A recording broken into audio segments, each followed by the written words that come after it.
Hello and welcome. Supergiant Games just released a massive patch for Hades 2, this time focusing on balance. So basically, everything you knew about weapons is wrong, and every weapon is completely different. Alright, that's a slight overstatement, but a lot has changed, so I'm going to get into it.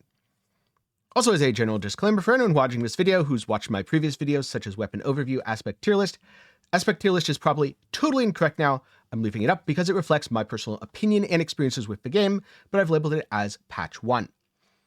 Weapon Overview, mostly still fine. A few of the details like what an aspect does has changed. The information about animation, swings, general stuff, still good, though I will be updating that video as well once the game fully releases and all the balance changes are done. Some of the build videos I've made, still fully accurate, not much changes there. Others got complete reworks, so I'll be putting disclaimers on those as well.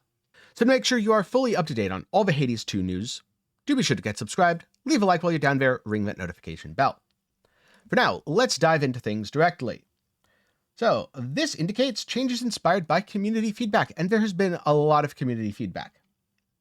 First up, to general gameplay, encountering Olympians and major rewards, especially in Erebus, is going to feel a lot more like what you did in the original Hades. This is good. A lot of people mentioned they didn't quite get enough, so I'm glad this was improved. Then increased the invulnerable duration after using Death Defiance. If you mess up, you're punished a little less. This one I really like. Nemesis no longer offers Death Defiance items if you don't need a refill. It was so frustrating to get the Death Defiance in like Erebus. Not needed at all. Still full health, haven't taken damage. And then in Tartarus, I'm like, man, I wish I had one more Death Defy. God damn you, Nemesis. Why do you taunt me so? Now, in terms of Nocturnal arms and abilities, Witch's Staff, special got buffed, but is slightly slower, and the Omega special is faster. Makes sense. The special was insanely fast, and the Omega special was a bit slow. The kind of slow-rolling projectile thing, sure, it had a lot of AoE, but it wasn't always the best to use. This should feel a lot more responsive on the whole. Sister Blades, special staggers foes for longer, which is really nice. In the past, it felt like my attack staggered well. The dagger, I could use it to interrupt an ability that is channeled or has a duration, like the little spinny enemies, but overall it felt pretty weak. Umbral Flames. Attacks are stronger and faster. Yes, we got the Umbral Flames buffs. Omega attack channels faster and uses less magic. This is really good. It took a long time to channel up. That was my main complaint about aspect of EOS. And then the special gives a speed boost, but has reduced damage. Oh, and the Omega special can be channeled while moving. Really, really good. I love these changes, and my opinion of the Umbral Flames has improved immensely. Moonstone Axe. Reworks special to provide a lingering barrier. Good. In the past, one of the frustrations was you channel it, and then you take damage in the slight window between your swing going off, the detonation cleave at the end, and the channel of the special. Omega attack channels slightly faster, as does the Omega special. So this should feel a lot better, though I haven't jumped in game yet to try it out for myself. And then the Omega attack channels faster and hits a larger area on the Argent Skull. Good. This is going to feel really good. The special already felt great. The attack felt a little lackluster with the delays, so this should fix that problem. Aspects. Pay attention here. This is the most important section of a video. Witch's Staff Circe. The activation and duration of the Serenity effect now adjusted a little bit. I'm guessing this means it's easier to activate and keep up 100% of the time. It adds Omega bonus damage that scales with rank. Good. Previously, Serenity didn't really do too much scaling with rank and overall felt lackluster in comparison to the other two really strong aspects on the staff.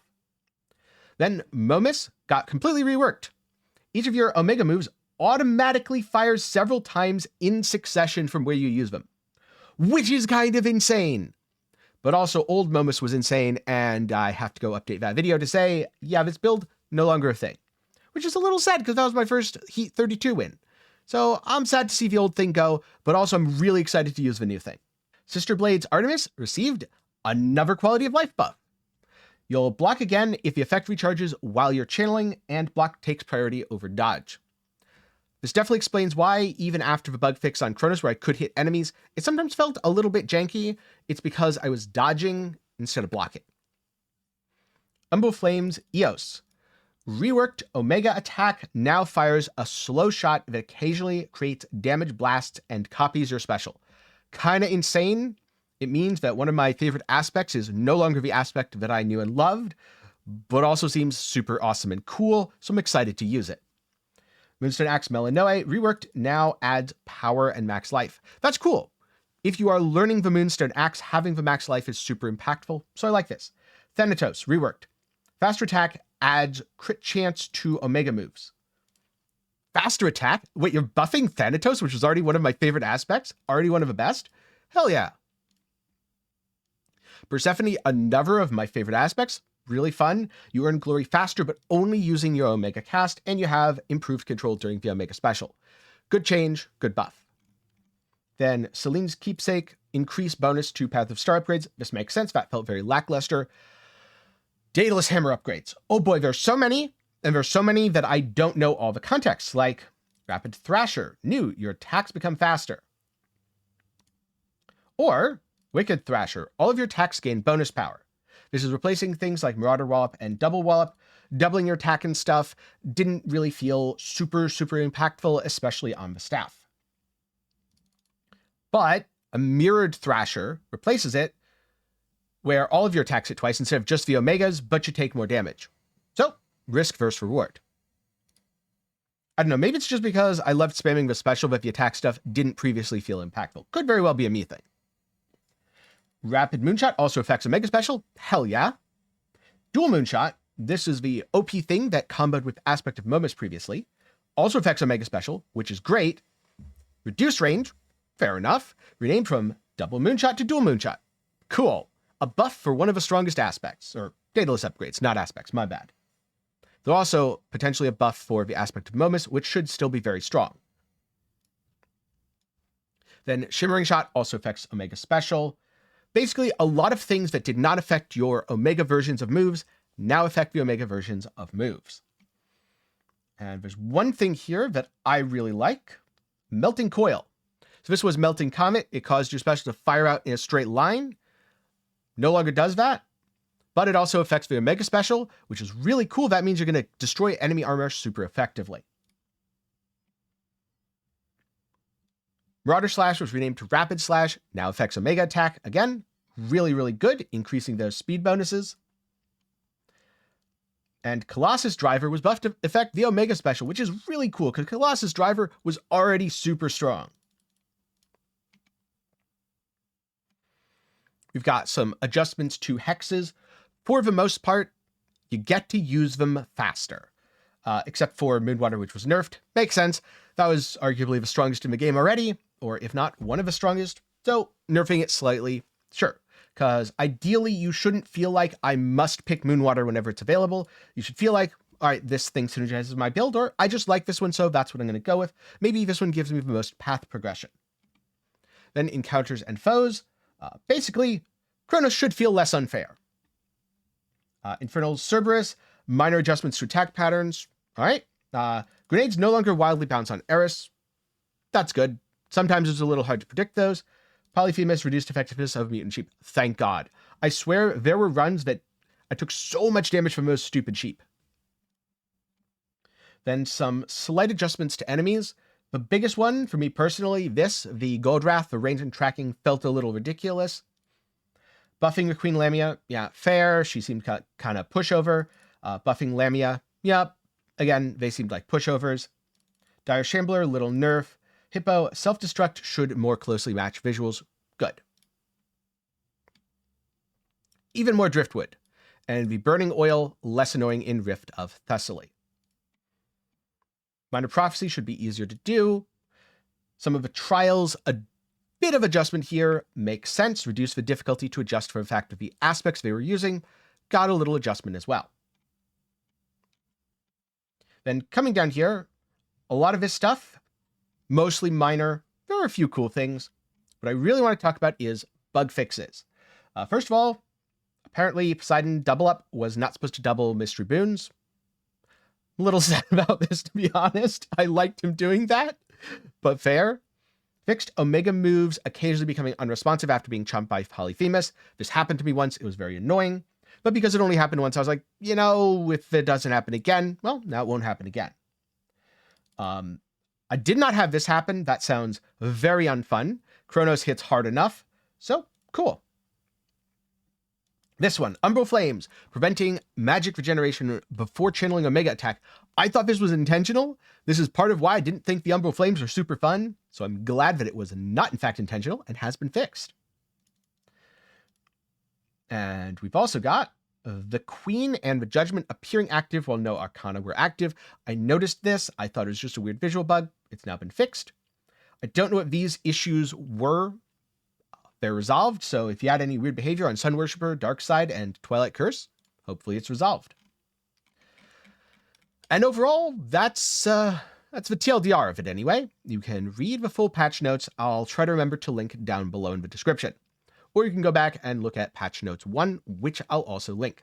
These are significant changes to the game, and I have to say I'm really happy. So now let's head in game and take a look at just a couple of the specifics, just to see some numbers on a few things that got reworked. All right, so I'm not going to look at everything, but I do want to look at the staff. So, aspect of Melanoe, Omega channel speed. Aspect of Circe, 12 times baseline. Wow, that's like half. And then Serenity Omega damage 40%. That's a really strong bonus. Then, whenever you use Omega moves, each fires up to 3 times until you use it again with a delay. Let's try this. Oh, okay. That is very cool. But that is also very different. So this is completely different from before.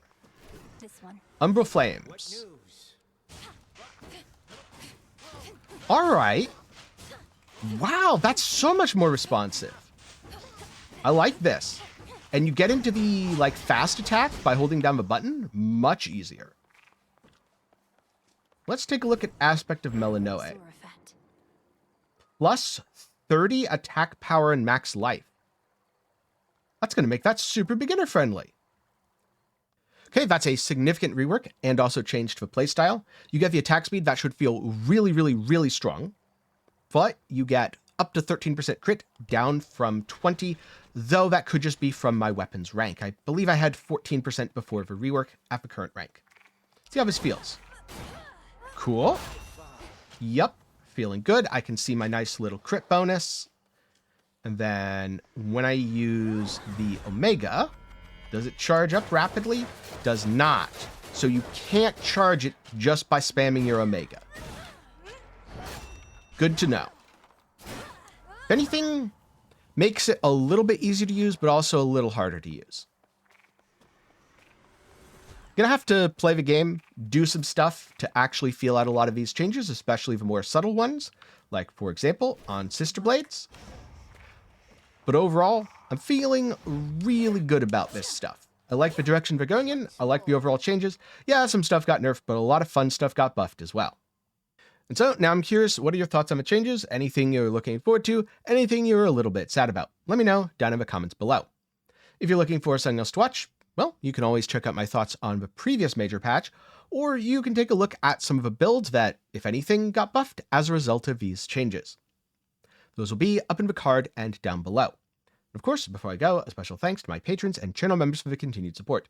For those $1 a month, you cannot make videos just like this one possible. Link to support is down below, and you might even see your name in the credits like these fine folks here. Also, a big thanks to everyone who watched to the end. I'm glad you liked seeing my rambling thoughts on the Hades 2 patch notes. Remember to stay tuned for future updates. Thanks for watching. I'll see you in the next one.